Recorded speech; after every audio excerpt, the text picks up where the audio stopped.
Welcome back to the Drawing and Portfolio Challenge. We're at lesson 2. Here we're going to be talking about creating really interesting and awesome camera angles and using perspective to do so. Now, perspective, we have to understand this principle and we have to show this in our portfolio. Otherwise, we're at a real disadvantage to other story artists, and we want to make sure our perspective, our images, and our depth are as strong as they can be to really have a rocking portfolio in the end. With this lesson, we're going to have another challenge assignment, and we want you to continue that momentum as we go through this, because as we continue these drawings, we're just going to keep on piling on and have a stack of images that we can use for our portfolio and compile that and really have something winning to show in the end. Now, I'm really excited to show you this stuff because when we get into it, you'll find out that it's not that difficult. It's not that intimidating to create a really awesome camera angle and unique image. Let's get into this. We're gonna have some fun and talk about how to create some awesome images right now. If you wanna join the big leagues, you gotta know what else is out there and what you're up against. There's a lot of really great artists making really cool material out there in the film industry, in the entertainment industry.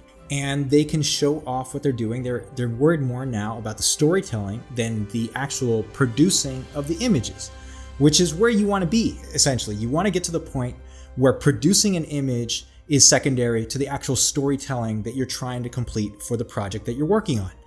Now, when you get to a level like this, you're going to be surrounded by really amazing people. And that's also super exciting to work in an environment where others are pushing you to do your best and absolute best work.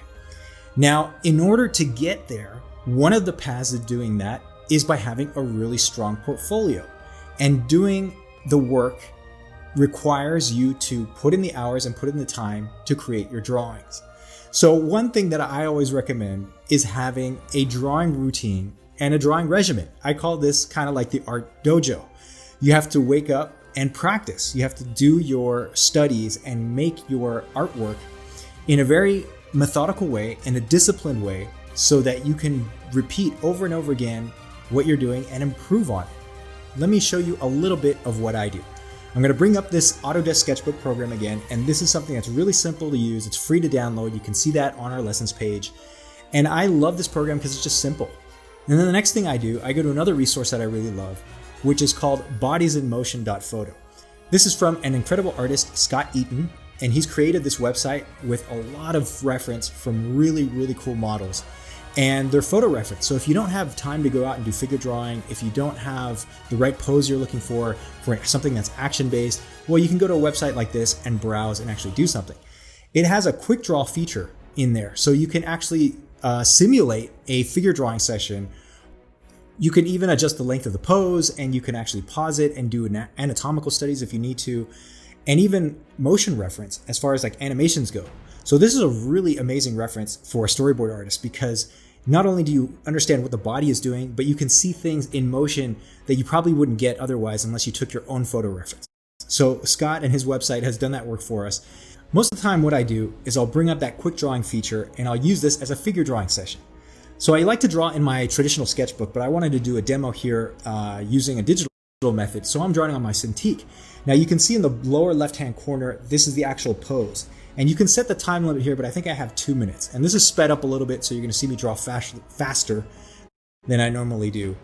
But I'm banging out these images just to kind of get myself warmed up, okay? These are gesture drawings, and this is what I think we need to be focusing on for your storyboard portfolio. You wanna have a loose and fluid stroke as you're drawing your characters and as you're drawing your storyboard images. This is a really great way to loosen up and get your hand-eye coordination really fluid, either in the morning or right before you're going to do any kind of storyboard session. I love the figure drawing aspect because the poses that we usually need to do have to be really dynamic and have a lot of weight and action based into them. And this is one way of doing it. So if you look at the image in the lower left-hand corner, what I'm actually doing is I'm not copying 100% of that image. I'm exaggerating it even more. So if there's a bend in the waist, I'm gonna make that bend even more apparent. If the guy is leaning to the left, I'm gonna make that lean even more, even stronger. I'm trying to get this as dynamic as possible. And this works great even if you have a clothed figure. So with this ballerina, for example, what I'm doing is I'm using my imagination from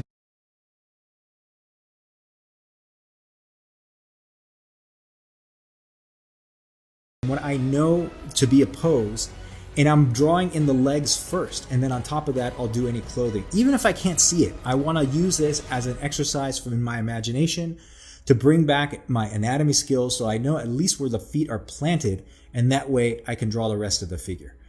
This is a really, really good exercise that you want to be doing on a constant basis. You want to make sure that you have a fluidity of line, and something that Andrew Loomis, who's a really famous figure drawing instructor back in the 50s and has an amazing series of books that I highly recommend, he talks about this principle of rhythm.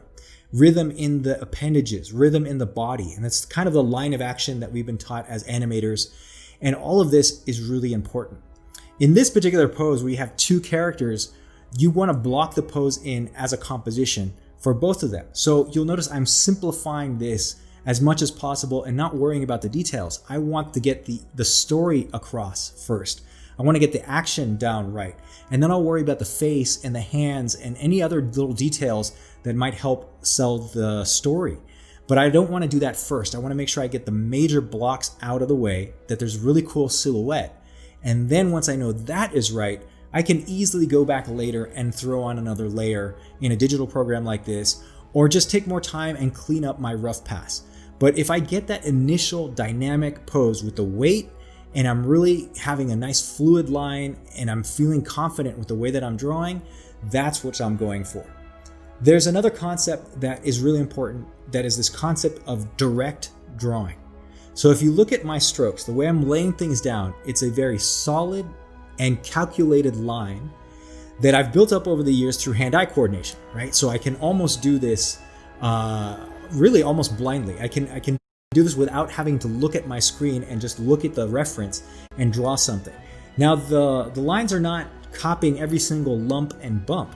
What I'm trying to do is capture the pose, capture the rhythm, capture the essence and the feeling of the character. This is what we need to directly apply in our storyboards. And you want to be able to show that you can do this in your storyboard panels. So what better way to do this than actually doing some figure drawing or some photo reference? And this could be anything. Right now I'm using the Bodies in Motion website, but I could do this from film reference.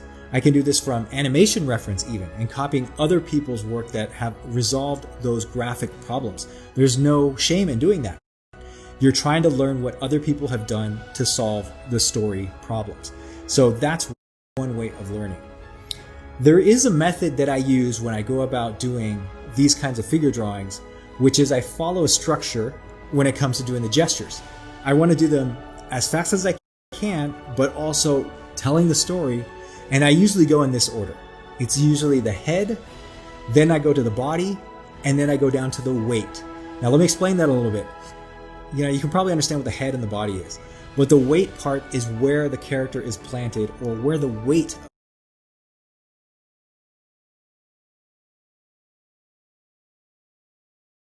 of the pose actually lands. So if somebody's sitting, that weight is going to be on their bottom or their leg, whatever's contacting the chair or the sofa, or whatever it is that they're sitting. If they're standing in a pose like this ballerina, for example, the weight, the full force of that body is going to come down on that right leg. Now, once you get those three pieces outlined essentially in a quick gesture fashion, then you could go back in later, or the next step would be to fill in the other details of the other appendages. So you notice on the right arm, I just put a quick stroke, a quick curve. And then now I'm going back in and actually filling out those curves with a little more volume of where the hand would be, what the arm and the musculature is. And the absolute last thing I'm doing in this gesture is putting on the little tutu and the ballerina decoration, because that is not essential to the pose. I actually drew through that first, and then I went and put that stuff in the end. So remember, head, body, and weight when you go do your gestures. Give this a shot. The next time you're at a cafe, the next time you have an opportunity to do any kind of figure drawing, whether it's from reference or from life, this is one method that can help tell the story of the pose really quickly. And then you're going to apply this kind of idea when you're drawing your characters inside of your storyboard panel.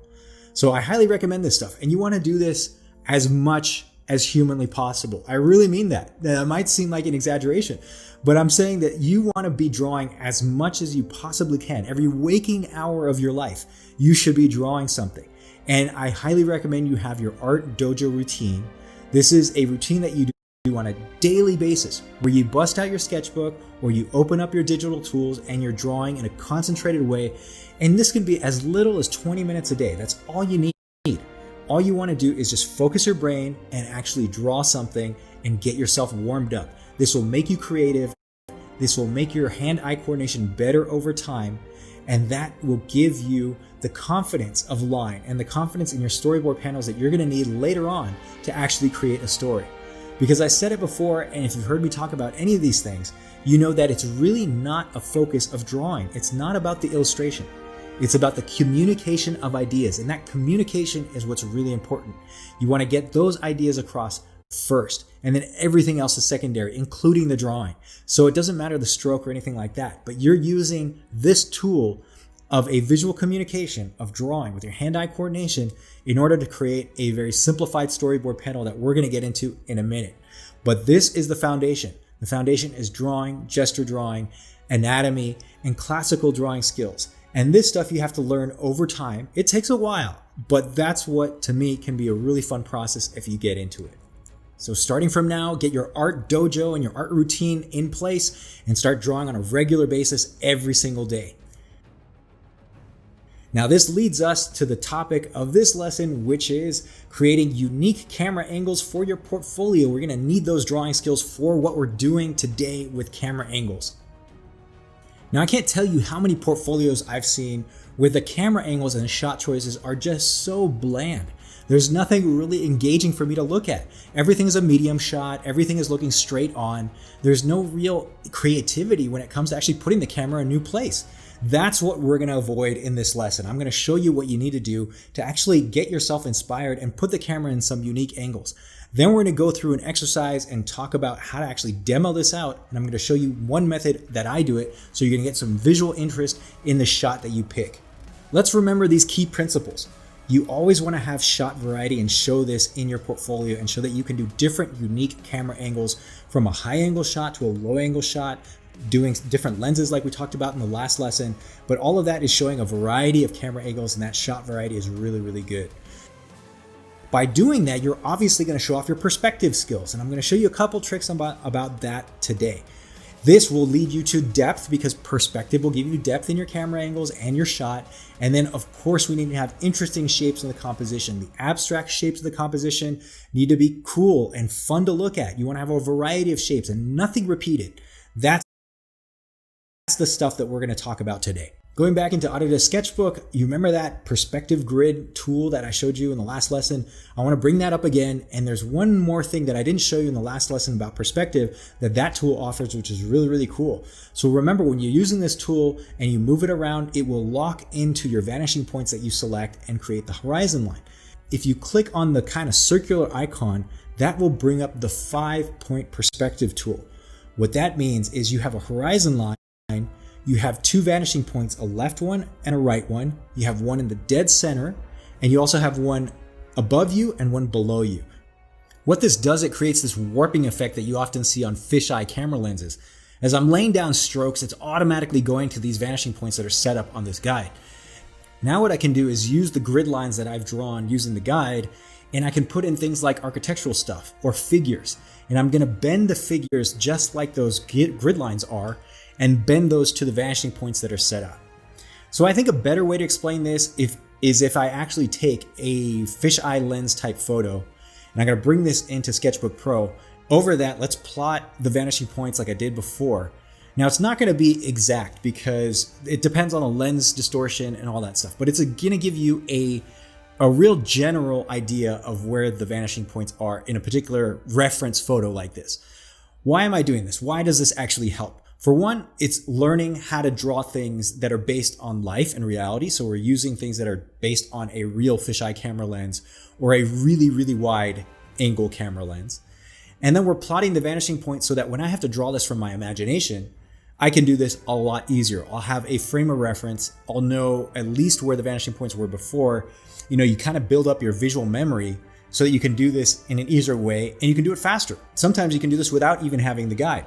You want to have the knowledge in your head so that you can eventually do these things out of your imagination and do them freehand. But for now, I think this is totally fine. So basically what I've done is I've plotted out where the vanishing points are in this particular photo. And then on top of that, I'm gonna do a grid on a different layer. So let's say you had a shot and you had to do something with a really wide camera lens. This might be one of the things that you do. You look for some photo reference, and then on top of that, you're gonna plot your vanishing points and then draw your characters. Make sure your characters line up to the grid that you've drawn. So for example, it's easy with this photo reference, but the feet are gonna be planted securely on the ground, showing that they're receding back into the distance. Why are we doing all this? It's because we wanna get depth. And the depth inside your camera angles and inside your shots will create visual interest. And that visual interest is what we're really after. We're after that depth, that illusion that we're coming into space, and that's gonna really draw your audience in. I talk a lot about depth, and I probably sound like a broken record at this point, but the reason I do this is because you need to ingrain this in your memory. You learn by repetition.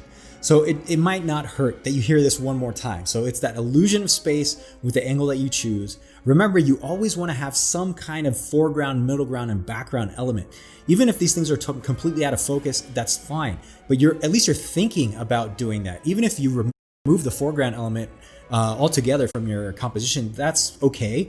But you're gonna know that at least that space exists, so that there is a distance from the camera, there's a middle ground, maybe where the subject is, and there's a background. Foreground, middle ground, background. That is a concept that I want you to ingrain in your memory, so when you're drawing your camera angles and you're creating something interesting, it has that depth and you draw your audience in. Another key thing to remember is that don't place everything in front of the camera at the same distance. Start separating those things out. So if a character is standing at, let's say, 5 feet from the camera, the next character that comes should be at 3 feet. And then the next character that comes in should be at 10 feet. So if you're looking through the camera, you're gonna have a really big size difference from the characters from the foreground to the middle ground to the background. That's what this is all about. Let me give a couple more tips on drawing interesting compositions. We're back with my storyboard template. When you start drawing a storyboard composition, the default thing to do is to place things right in the dead center and to have your horizon line also in the dead center of your composition. Now that's fine, that can work for a couple of shots, but after a while you start doing this, you start repeating yourself, it gets really boring. So this is what it would look like if I just placed the character directly in the center of the frame. And the cool thing with digital tools, you can adjust them a little bit, you can rotate things. But what you want to do is create an asymmetry. You want to add more shapes to the composition so it's not just one big blocky thing in the center, but you have a little bit of variety. And then the other thing that is really important is to give some variety to your horizon line. Your horizon line, if you remember from before, is your camera height. It's the height at which the audience is viewing your subject. So the default is to put it dead center in the frame. How about we lower the horizon line? We're lowering the camera angle, we're looking up at the subject. So we're gonna see more of the bottom of the chin, the bottom of the nose, the bottom of the eyebrows, and then that's gonna lower everything else in the background, okay? You'll even have a sky grid that you can see, or a ceiling grid that you can see in the background for your perspective grid. The same thing goes for the opposite type of shot. So instead of doing things straight on, how about you slightly raise the camera up and tilt down looking down at your subject? Now this is important for a later concept. That later concept about emotional response that you get from the viewer, the camera height affects that emotional response. So not only does it give you visual interest, it makes your audience relate more or less with the character depending on what kind of camera angle you're using. Lastly, when you're drawing your characters and choosing your camera angles, make sure that camera angle is right for the shot that you want.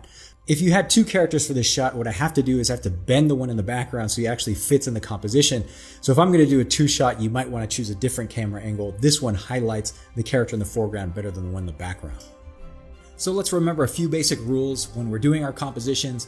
You can just keep it simple and you make it from big to small or from small to big. So if you just remember that rule, that's talking about shapes. If you have a shape in your composition, you just put it there, whatever else you put in that composition, make it smaller than the one you just put in there, or make it bigger than the one you just put in there. It doesn't have to be that complicated, but what you're trying to do is create an asymmetry with the shapes. So that's using big shapes versus small shapes, round shapes versus square shapes, pointy shapes versus smooth shapes, all of those things that you want to do in your composition. And then when you use that kind of effect, you want to point your shapes. You want to design your shapes in the composition so it's pointing to your focal point. So that tree that you put in the foreground, it's going to have a nice sharp shape to it. Have that point to the character that is the focus of your shot. With camera angles, I like to get inspired by a lot of reference. So one resource that I go to is Pinterest. This is a website, if you haven't seen this before, where you can look around the internet and find a lot of inspirational pictures, cool reference, and you can save those into little folders. You can even share this with people or have groups where it's private. But I look at these things and I look for inspiration. So looking at some interiors here, which I want to draw, I see a lot of kind of cool interior design. I see the camera angle, it's got a nice wide lens to it. So I might want to do something like this. I like the stairs that we have there and see if I can arrange this composition. Now that's a vertical composition that reference. So I'm going to have to take that and adapt that to a horizontal rectangular composition for my storyboard. So what I do then is grab that composition, that's something in my mind as inspiration, and I'm gonna go to my drawing board. I'm back in Sketchbook Pro, and I just start throwing down some details. I start throwing out some sketches, some rough strokes to kind of get the elements that I want in the composition. So I'm thinking maybe there's somebody's coming down that staircase. Maybe there's a character in the foreground who's looking at the character coming down. And what I wanna do here is use that 5-point perspective tool that I showed you before. And this is what's gonna give us that warping lens effect. So I'm gonna get a really nice kind of almost fisheye, but not quite, because I don't want it too exaggerated. And the way I do this is I'll put that guide that we're using in Sketchbook Pro, I'll throw that on one layer, and I'll just use a really light, like kind of a non-photo blue pencil for one layer, and I'll bring down the opacity. That's gonna be my guide layer, and I can move that around, I can rotate that if I need to. And then that's gonna be what I'm gonna use to plant my characters and plant the perspective of the room. In this first rough stage, I'll make sure to plant the focal point of the composition. Right now, I'm thinking it's that character that's coming down the staircase, and I'm gonna put that character on the upper right, on screen right, and that's gonna be the focus of the shot. So everything I design in this composition is gonna support that element and kind of point the viewer's eye to that person coming down the stairs. So this needs some adjustment with the perspective grid that I just did, because I want to adjust the vanishing points so that it's kind of just right, that we have nothing that is obscuring the character, and that the perspective that we're going to add with the characters coming down the stairs is really, really clear. Now I know I want to make a foreground, middle ground, background element. So the foreground element for me is probably a person on a couch, and that person is going to be looking at that character coming down. This is the thinking process. This is the working method that you can use to actually get your ideas across. The first strokes that you lay down are not going to be perfect. This doesn't have to be a finished illustration the first time you actually attempt it. What I do is I create a method where I'm building up in layers and kind of rough passes so that eventually I get to the solution that I want. And this isn't easy all the time, because you end up second guessing yourself. You might question whether the focal point is in the right place. The cool thing with digital tools is you can do as many passes as you want, and nobody has to see the initial rough drawings that you're doing. They only care about the final result. So if it takes you 20 roughs to actually get a really kick-ass image, that's totally fine. No big deal. Just power through it and make sure you're doing the right thing and communicating the idea well. So I don't always get it right. And this is really the thinking process of self-editing and making decisions as you're drawing and seeing if they work. And that's why I kind of lightly sketch in. It's very rough. It hasn't taken shape yet. And until I can actually visualize where everything's gonna be, then that starts to come together. And that rough stage that you do at the beginning, it serves as the foundation for everything that comes after. So the easiest thing to do, especially in a digital program like this, you throw on another layer, and then you start cleaning up the line work that you had from before. Back in the day, what you would do is you put a piece of tracing paper, another piece of animation paper on top, and you start cleaning up your drawing. Nowadays, with digital tools, you can cut and paste and resize things, and it gets super easy. The perspective guide has already been laid down, so I know where I'm gonna put my stairs, I know where the edges of the room are, and that reference that I used at the beginning, I can go back and forth and see if some of those things will inspire me more or if I'm doing the right thing. You always want to measure the results of what you're trying to get at with the story point that you're trying to communicate to your viewer. So if the story point in this particular image is that a character has made an entrance and is coming down the stairs and everybody stops to look at this character, that's the point. You have to make sure that everything in that composition communicates that idea. Everybody always asks me how long it takes me to do a storyboard. Now that really depends. It could take me hours to do just one panel, or I can knock out a really cool storyboard panel in 5 minutes. It all depends on what I'm thinking, how easy the composition is, how well I'm flowing when I'm actually in the mood and I'm in the zone. But sometimes things take a lot of time just because you have to figure out and solve the problems. Now that I have multiple characters in this composition, I'm playing around with where I'm going to position them, how I'm actually going to make the silhouettes clear. I always say it doesn't matter how much time it takes to do something. People only care about the results. They never remember how much time it took you to do something.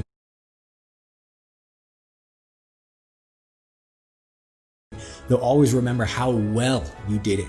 So make sure you're doing your absolute best. And if it takes a lot of time, that's okay. Eventually, you're going to get faster at doing these things and making decisions faster as you build up your shortcuts and as you learn the tools and as you understand clearly what you need to accomplish when it comes to a composition. At this stage, I have my rough laid out, and now what I can do is go back into that perspective tool on another layer and start tightening things up. Just as before, I'll break down the layers for the different elements that I need. So right now I'm working on the background. So I made a scene 1 background layer, and that's on top of the rough that I'm using.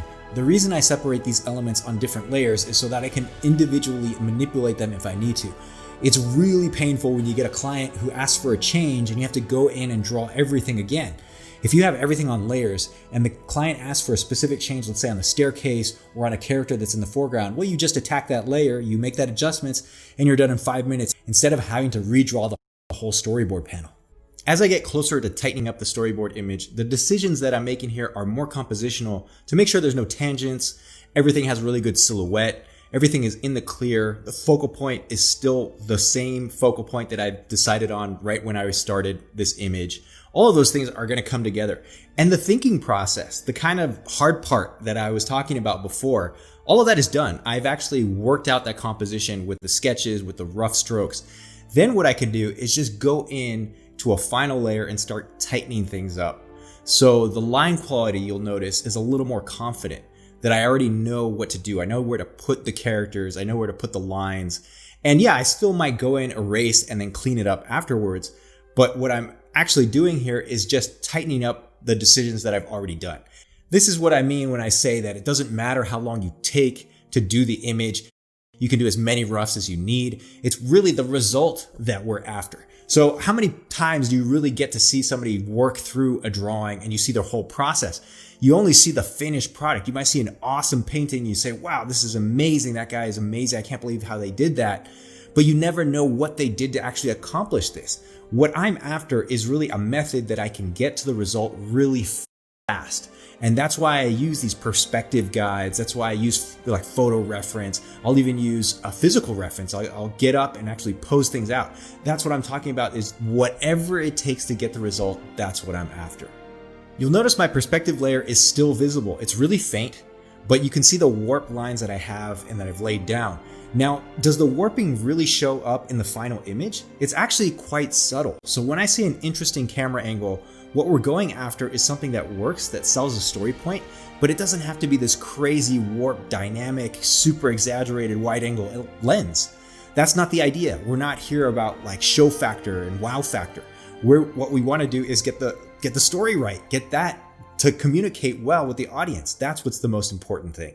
The warping that you see with my initial perspective grid is actually pretty subtle once I lay everything in there. There is a little bit of some bent lines in there. So if you notice on the staircase, on the upper banister, the lines aren't perfectly straight. They're actually warped a little bit. They're a little bit bent.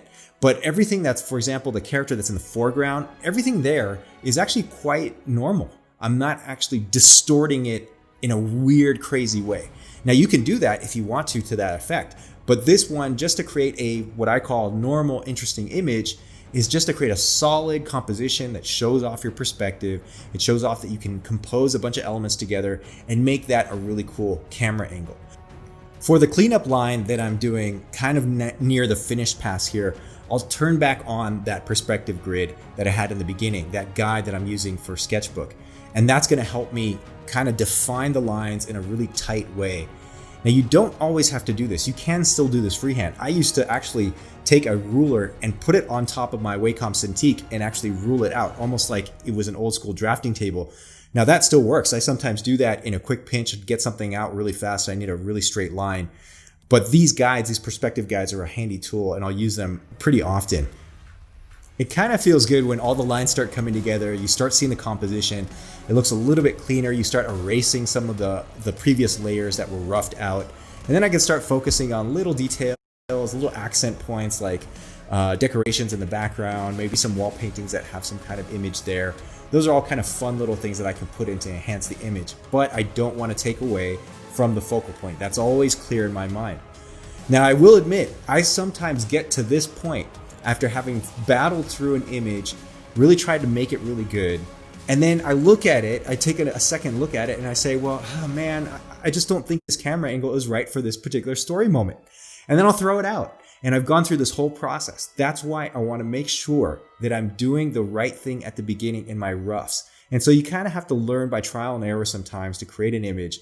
It's by doing that thinking process at the beginning and making sure that you know that that camera angle that you're going to put in there is actually going to be useful for the shot that you need in the story or to really communicate that story point to the client. If it doesn't and it doesn't work, then you really have to rethink it and be ruthless. Then you throw it out, start again. And actually, I've done that so many times now that when I throw something out and I do it again, I start it over, even though it's painful, every single time I do a new sketch or a new version of a story image, it really does come out better, because at that point, one, you're probably upset with the fact that you have to do it again. But then the other thing that happens is your decisions get clearer. You really know what you're after. You know what not to do, and you can fix that and then go after the target. And that's why it comes out a lot better. One of my go-to tricks that I do when creating any kind of story panel is I'll use a gray background as the base. Now, I haven't been doing that in the sketch and the rough because I think it's easier to see the process, but I'll usually start with a gray background. And I knew I was going to do this in the beginning. In fact, the decision became even easier because that focal point that I want that woman coming down the stairs, I really wanted to make that clear. So I'm going to start with a gray background, and then what I'm going to do is I'm going to put in some white highlights, like there's a light beaming down onto that person. So there's no way that when the audience first sees this image, their eye's going to go directly to that woman, and there's no way they're going to get distracted by anything else. That's one way to have a cool, quick trick to pop things out. You just have a gray background and you throw on a white highlight, and it's really simple. It's really easy. You can do that really fast on another layer. This was not in the initial photo reference that I used at the beginning. This kind of was an idea that occurred to me as I was doing the image. It doesn't have to be based on anything real. I'm just making this up out of my imagination, assuming there's some kind of skylight or a big giant window that's behind the characters on screen left. And you kind of getting these long shadows, and boom, you get this big light that is beaming through into this room to really highlight that character. The rest of it is just adding a couple of gray tones, maybe a darker gray tone for the character in the foreground, a couple other gray tones to highlight some of the shadows in the rest of the room. But I'm not taking away the focus from that character coming down the stairs, and the biggest amount of contrast is still with the woman on screen right, and that's the focal point. One other thing that to keep in mind is I do emphasize this perspective layer, and that's something that's going to guide this whole image. But in the end, what I figured was there's so much perspective information going on in the room that I don't have to have a grid all the time on top of these images. Here's the final image, and when you look at it, it actually doesn't look that complicated. There's a little bit of sketchiness still in the final line work. That's okay. I think the focal point is where I want it. It's popping out as much as I want. And from the reference and gathering all the things, doing the rough sketches and actually cleaning this up a little bit, it took me about an hour and a half in real time to create an image like this. Now, you might take longer. That's okay. You might even do it faster. That's great too. But don't worry about the time it takes to do the image. Just make sure you get the result. Now, is this an image that you're going to use in your portfolio? I don't know. You want to do a couple of these and pick and choose which ones that you're going to like. And that leads us into the next challenge. In challenge number 2, we have some new exciting images that I want you to create. We're going to draw together 3 panels using unique camera angles. We're going to do something with a car chase, a Navy rescue, and the kiss. Now, I'll explain what I mean with all of these images in a second, but at least 3. I want you to try 3. Now, if you do 3, that means you might want to do a couple more roughs for each one of these, but pick at least 3. We're going to upload that and critique them together and learn as a group. The reason I want you to do these 3 subjects is because they offer a lot of variety in the types of shots that you can create. Here's a reminder of the process. I recommend you go do some kind of reference. If you do a couple searches, go on what I think is a really good website, Pinterest, and you can start researching photos and images and getting general inspiration. I don't recommend you copy one particular image, even though it's like really awesome photography and you might really like that composition. They've resolved those compositional details for you. So you kind of want to take that as inspiration, and kind of like what I showed you before with the staircase example, that I just had an image, but I really adapted that to what I was trying to do for the idea of the shot. The same thing goes here. Make sure that you're telling a story point and that you're constructing the image in a really cool way. Couple things to keep in mind. Don't just always do something straight on with the camera angle looking directly at the object. Think of raising the camera up high or lowering the camera, putting the camera on the ground and creating a really unique angle, looking up at something, maybe twist it to the side, maybe even tilting the camera lens so you get like a Dutch tilt there. So all of that is going to be really important to create something interesting, and I recommend photo reference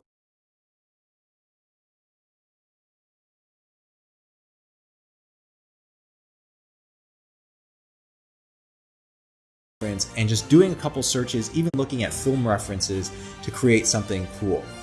This is one of the reasons why I like Pinterest, because you can create different boards and then it has all of that reference compiled together and you can look at it pretty quickly. You can even send this to somebody. So if you had a client and you wanted to show them some of your ideas that you just found over on the internet, well, then you just send it to them and you do it that way. Now, I do want to caution you on one thing. So you can go to places like ArtStation and look at other reference that other artists have done, like concept art. And I do this all the time. I look for inspiration for other artists and see how they've solved visual problems. But I did want to caution you on this, because if they've solved those visual problems already, then essentially you're just copying something that somebody else has done. What I really want you to do is get inspiration by it, but then come up with your own unique camera angle. You can take elements from like 5 different images and piece those together, but in the end, it has to be something that comes from you. The reason why is because eventually when you're doing this on the job, you're going to have to come up with these ideas out of your own imagination. You may not always have that crutch to look for reference or look at somebody else's artwork and see what they've done. So to give you an idea how to get started, I started doing some thumbnail images on creating camera angles for the 3 topics that I set out for you. Now, this is how I start. I want to do a thinking process, do a bunch of thumbnails, figuring out where I want to place the camera. Do I want people close to the camera? Do I want to create a wide shot where there's a foreground, middle ground, and background? Do I want to do a close-up? Let's say if it's the Navy SEAL stuff where the gun is really close to the camera and it looks like somebody's about to fire. You know, creating some unique camera angles there. In the end, what we're going to do is we're going to have at least 3 main images, one for each one of the topics that we selected. But to get to that one image, you might have to do 30 little roughs, little sketches, and little thumbnails to come up with the image that you feel is most representative of what you want to show. Now, if you do more than 3, that's totally fine. We'll accept it. I'd love to see images. You know, post that to the group and we'll take a look. But I just want you to get into the habit of, if you're drawing something and you're coming up with an idea, you might have to do 10 images before, 10 little sketches and roughs. That's all I want you to do, is think about how to solve the problem. If you want the camera angle high, low, tilted, what kind of elements, foreground, middle ground, and background, all the stuff that we've talked about in this lesson. The one topic that I want to explain a little bit more is the kiss. I think the other ones are a little self-explanatory because they're action sequence. You have a car chase, you have Navy SEALs. But doing a kiss and framing that with an interesting camera angle is something I want you to think really hard about, because I don't just want it to be the conventional thing where you show 2 people on, in the frame and they're like a profile and their lips meet together and that's a kiss. No, I want you to think a little bit outside the box. So is it a princess that has to kiss a frog? Is it somebody who's kneeling who has to kiss a hand? Like, is it an old woman who's hugging a kid and it's their birthday party and the kid doesn't want to get kissed? Think of the story that's going to go behind this. Don't just do the conventional thing. Not only think of a unique idea, but also think of a unique camera angle for that idea. So the camera's up high, the camera's down low, the camera's off to the side, foreground, middle ground, background, all those things just repeat in your head over and over and over again as you're doing these images. This is the rough process, this initial thumbnail pass that's totally for you. And then you go in and you kind of clean this up like I showed you in the previous example. And then you want to show kind of a tightened up finished image for each one of these topics. Now these challenge assignments, I don't want you to overthink it, because you can get in there and you can start thinking and laboring over one concept. It just has to be perfect in your mind. That's really not what I want. I want you to come up with the idea first and then just execute it. Oftentimes on a job, you really don't get the amount of time that you want to create the idea. So you have to be a pro and you have to adapt yourself to what the task is, and coming up with ideas really quickly on the fly. That's something you're going to have to do, and just coming up with it out of your head. So the image reference that I referenced before, I have that kind of in my memory banks as I'm drawing these things out and thinking about a car chase or a Navy SEAL battle or anything else there. But then what I do is I'll go to my drawing table and come up with the ideas afterwards. A reminder here of the format that we're using. We want to do this in HD format, 1920 by 1080 pixels. That's a 16:9 rectangular aspect ratio. You can download the template that you see on the course page, or you can use your own. That's totally cool. But you want to post your images to our Facebook group and our Facebook page, and then we're going to share these on social media. This is actually a really crucial part of this challenge assignment, because I don't just want you to do it within the group. I want the whole world to know what you're doing, and you're going to build a network, and you're going to tell people that you're an artist and you're a storyteller and you're creating awesome images. So tag it, hashtag Storyboard Challenge. That way we're going to be able to find it, and other people are going to find you and see your cool images. Remember, we're doing this with a big group. So one thing you want to think about is how you can set your images apart from somebody else. If you have a group of people and they're all doing the same topics, you want to make sure that yours is a really unique and interesting camera angle, maybe something that only you could do. Maybe you can bring something from your life experience or something that that happened to you personally, or maybe a story that somebody told you, and you can document that in your images. So when somebody looks at what you're doing, it's completely different and unique from anybody else's. Now, another thing to think about and remember is that you can always go back and do more images. So if you do something and maybe you're not so happy with it, that's totally fine. There's no reason why you can't go back and correct it.